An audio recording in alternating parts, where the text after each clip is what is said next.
Well, happy Tuesday, everyone. Welcome to Tuesdays with the Pilgrim. Today we continue our journey with Christian in the book Pilgrim's Progress with Chapter 8, Part 4, and Chapter 9, Part 1. Let's start our journey, shall we?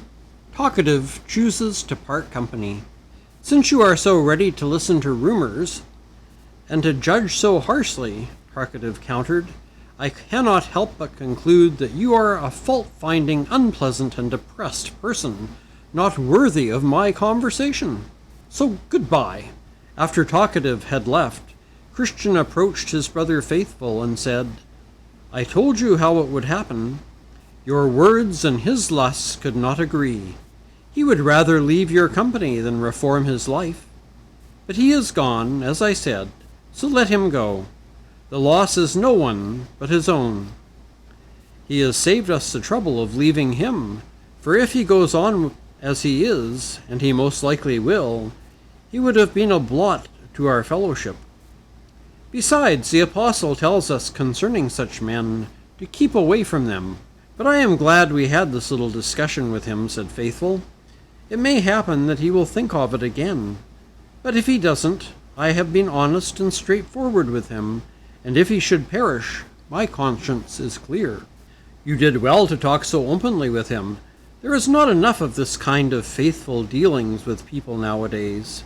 It is no wonder that religion stinks in the nostril of so many. There are so many fools who like to hear themselves talk, and whose religion is reduced to words alone, while their lifestyles reflect only corruption and worthlessness. The fact that such people are welcome into the fellowship of the godly is a confusing mystery to those in the world.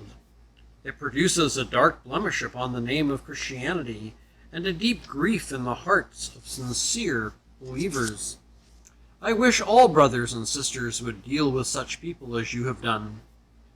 They would then either be forced to become more obedient to the faith, or else the fellowship of the saints would be too hot for their comfort. Then Faithful said, How Talkative at first shows off his plumes! What a show of words! Oh, how he presumes to persuade all who hear him, but just as soon as I speak of hard work, then like the moon, that's past its full, will his light wane and go. So it is with those who don't heart work, no. Chapter 9, Part 1. Evangelist encourages the pilgrims. So Christian and Faithful went on, talking of what they had seen on the way, and this made their travels more enjoyable. No doubt the journey would otherwise have been tedious, because they were now going through a wilderness. When they had passed nearly all the way through it, Faithful happened to glance back and saw someone coming after them who looked very familiar. Oh, who is approaching us? He asked. Why, it's my good friend Evangelist, replied Christian. Yes, it is, and he's my good friend too, for he is the one who sent me on the way to the gate, said Faithful. So Evangelist came and greeted them, saying, Peace, peace to you, and peace to your helpers. Welcome, welcome, Evangelist, my friend, said Christian. Seeing your face reminds me of all your kindness and patient effort toward my eternal good. Then Faithful greeted him. 1,000 welcomes, dear Evangelist. How desirable your company is to us needy pilgrims. How has it been going with you, my friends, since the last time we parted? Asked Evangelist. What have you encountered, and how have you conducted yourselves? Then Christian and Faithful told Evangelist all about the things that had happened to them on the way, and how and with what difficulty they had come to their present position.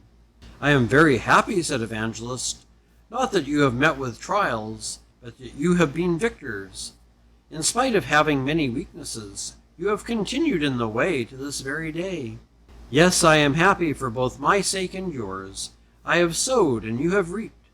What joys await the sower and the reaper, both together. However, let us not become weary in doing good, for at the proper time we will reap a harvest if we do not give up. Run in such a way as to get the prize. Everyone who competes in the games goes into strict training. They do it to get a crown that will not last, but we do it to get a crown that will last forever.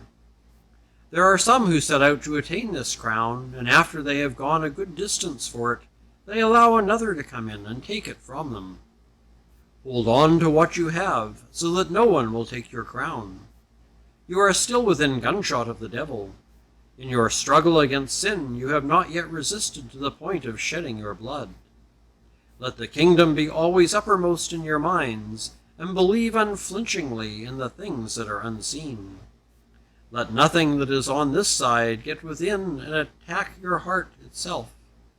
Above all, be very careful of your own hearts and the lusts that can hide there. The heart is the most deceitful thing there is, and desperately wicked. So remember the words, "Therefore I have set my face like flint, and I know I will not be put to shame." Don't forget that you have all the power of heaven and earth on your side. Then Christian thanked Evangelist for his exhortation, but added that they would like to have him speak to them further, so that they would be strengthened on the rest of the way. They perceived that he was a prophet, and they asked him what dangers might lie ahead in the way, and how best to resist and overcome them. So Evangelist began to speak all that was on his mind. "My sons, you have heard the truth in the words of the gospel, that we must go through many hardships to enter the kingdom of God. With Paul you can say, 'Prison and hardships are facing me.' You cannot expect to be able to go very far on your pilgrimage without facing hardships in one form or another. You have already experienced some of the truth of this testimony, but more will soon follow. See, you are almost out of this wilderness, and you will shortly come to a town lying in front of you. There you will be severely hemmed in by the enemies. They will try very hard to kill you, and to be sure, one or both of you must seal the testimony you hold with his blood. For our king says, 'Be faithful even to the point of death, and I will give you the crown of life.' Whoever dies in that place, even though he will be murdered and will possibly suffer greatly, will be better off than his brother. For not only will he have arrived at the celestial city soonest, but he will also have escaped the many miseries that the other will still face on the rest of his journey. After you have come to that town, and the things I have related to you are fulfilled, then remember me, your friend, and remember my words. Persevere to the end like true men, and remember this word. So then those who suffer according to God's will should commit themselves to their faithful Creator and continue to do good." And that ends Chapter 9, Part 1. Next week we'll pick up with Chapter 9, Part 2, Vanity Fair. So until then, have a wonderful weekend and a wonderful week. Take care, stay safe, and God bless.